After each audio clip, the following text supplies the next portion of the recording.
All right, give me 20 reps of that. Your Smith machine might not allow you to do this.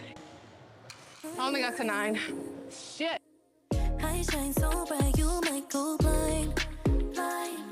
What's up, y'all? Welcome back to my channel. If you're new here, my name is Jannah. I'm a certified personal trainer. So if you like fitness, vlogs, hauls, and everything in between, definitely give me a follow. And if you're here from one of my other platforms, my TikTok, my Instagram, thank you so much for following me over here. Today, I'm gonna be putting y'all in my pocket. We're gonna go to the gym and I'm gonna give you my in-depth glute day routine. I'm in the gym 4 or 5 times a week and I do this routine right now once a week. If you add this routine to your split and you couple that with some good nutrition, some adequate protein, good sleep, and time, definitely wanna give it some time, be patient, but if you add this to your routine, you should definitely see some gains in the booty area. I, for one, hate long intros, so let's go ahead and just get into the video and go to the gym. So I'm wearing, just in case you want to see the fit, I'm wearing these leggings from Gymshark in this fuchsia pink color. And I'm wearing this random, top jacket from Amazon. And then I'm wearing this bra from Gymshark as well. This is one of my favorite bras from Gymshark. I think it's just so flattering. And I'm gonna wear my black and white Nike Metcons. Rule number 1 for leg day, make sure you put on a nice flat shoe. Sometimes I even go shoeless in the gym, but if you don't want to do that, definitely not necessary, but just put on a nice flat shoe. So let's go. Paid actor. And then we gotta hit the essentials. Oxy Shred. Are you having one? Of course.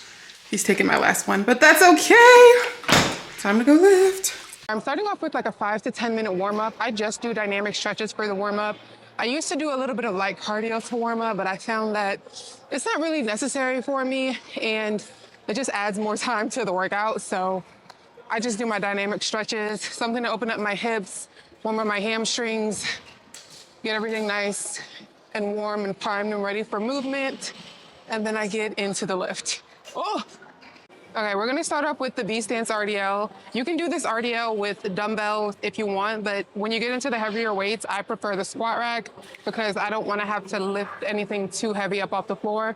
I like to use the safety handles to lift it up because it's a little bit better on my back. So up with the B-stance RDL, you're gonna kick your non-working leg back just about an inch or so behind the working leg. If you still are feeling your non-working leg giving you a little bit more support, then you can elevate this non-working leg a little bit, but I don't find it necessary to do here. So we just wanna kick this one back a little bit behind your working leg. You sit your hips back, until you feel a nice big stretch on your glutes and hip thrust back up. Let's sit your hips back. Nice big stretch on the glutes, hip thrust back up. And I said you can elevate the back foot if you are feeling it assist you too much because you want to be very, very light on that back foot and keep all the work in the working leg. So we're gonna do 2 warm-up sets and then we're gonna get into the working set. So let's go. For a B-stance RDL, I'm not really gonna go much heavier than this like I would a traditional RDL because I'm really trying to focus that tension on that singular glute. So I don't really need to go as heavy as I would on a traditional RDL. So just keep that in mind. So this is gonna be my second warm-up set. And then I think I'm gonna go up just a little bit, maybe 20 pounds, and I'll stick in that range. But choose a weight that works for you, of course.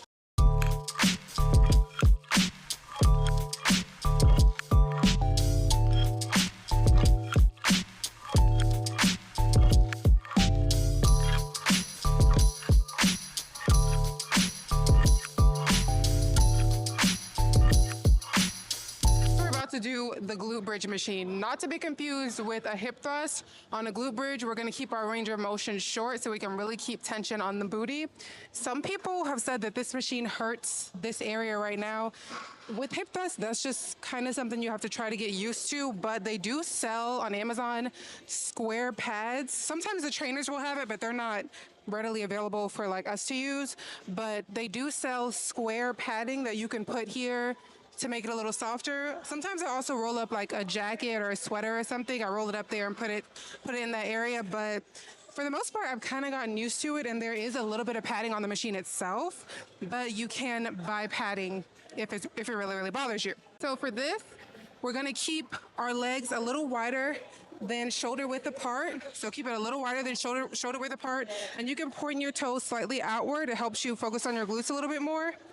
And like I said, we're gonna keep our range of motion short because this is a glute bridge, not a hip thrust. So on a hip thrust, you will go all the way down, back up. But on a glute bridge, we're gonna just keep our range of motion short and really squeeze at the top. You can hold at the top for like 2 or 3 seconds. And make sure that when you end the range of motion, your body is straight like a tabletop. You don't want to stop here. You really want to get the full extension on your glutes and keep that range of motion short. Keep that gaze looking forward. You don't want to be like that. Keep that gaze forward, short. Hold for 2 or 3 seconds. All right, give me 20 reps of that. Just kidding. We're going to do 4 sets. No. Let me remember. Yeah, we're going to do 4 sets of about 8 to 12 reps. If you can get to 12, great. If you can get to 10, great.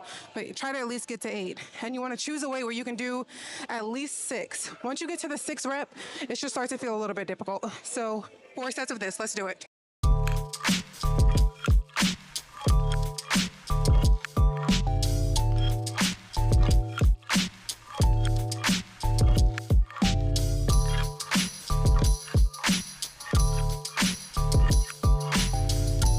Sometimes for a glute bridge, I like to go a little bit lighter than I do for a hip thrust because we really want to make sure our form is on point and we're really extending at the top. And sometimes that can be a little harder if you're doing like 300 pounds. So for a glute bridge, you may want to go just a little bit lighter than you do for a hip thrust.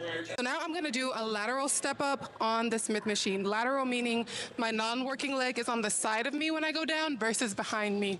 I like to do it on the Smith machine because I can really focus on getting the tension in my glutes and I don't have to focus so much on balance. You can balance a lot better on the Smith machine. So you can do the same thing with lunges if you have an issue with balance. But I really like step ups on the Smith machine. This Smith machine is angled this way. When I'm doing my step up, I'm going to be sending my hips back, pushing my body this way. So I'm gonna go in a direction, I'm gonna do my step up in a direction that complements the way that the Smith machine is moving. I am 5'7", so if you're any taller than me, your Smith machine might not allow you to do this. If that's the case, then I would just get a dumbbell and have a dumbbell in one hand and hold on to something with the other hand and do it that way to stabilize you. As you're going down, you're gonna send your hips back, get a full extension on the glutes, and hip thrust back up. And we're going for 10 reps.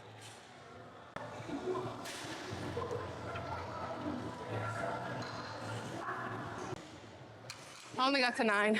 Shit. All right, we're gonna stay on the Smith machine one more time for this next movement for curtsy lunges. If you're noticing that you have knee pain with curtsy lunges, you're probably sending the back leg too far back, and of course that's gonna cause you some knee pain. So when you're sending the non-working leg back, you wanna send it just outside of the working leg, not too far back, so that you don't have knee pain. We're gonna do 3 sets of 10 to 12 on the curtsy lunges.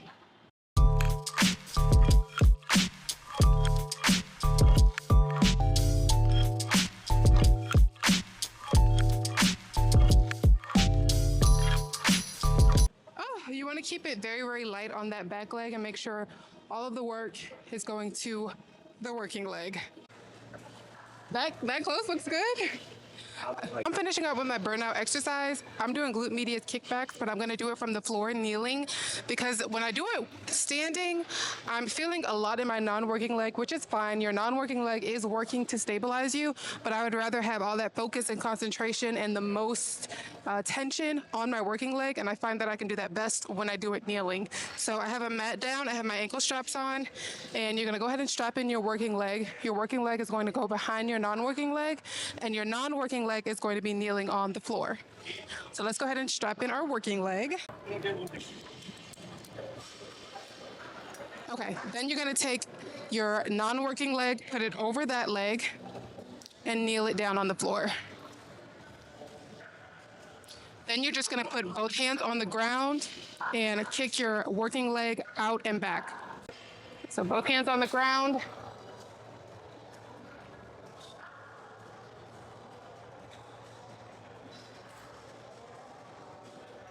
Two. And get a big stretch at the top here. 3, 4,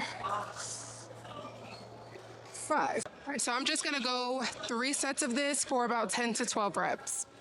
All right, y'all, so that wraps up my glute day. I hope you guys enjoyed working out with me. And if you like this video, you want to see more like it, definitely like and subscribe for more. And I will see y'all in the next one. Bye.